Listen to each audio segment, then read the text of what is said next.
Good morning mga ka-reels. Ayan, magluluto tayo ng ating fried rice.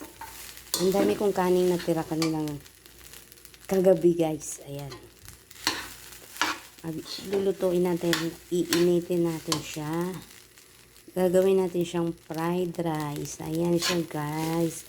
Siyempre nilagyan ko yan ng mixed vegetables.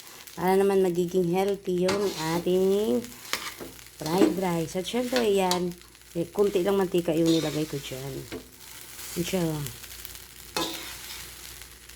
Diba mga kamami? At syempre yung partner natin dyan, ito.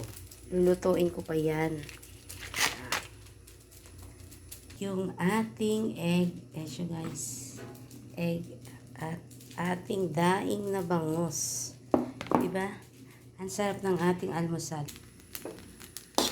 Thank you for watching mga ka-reels. Hanggang sa muli kong vlog. Bye-bye.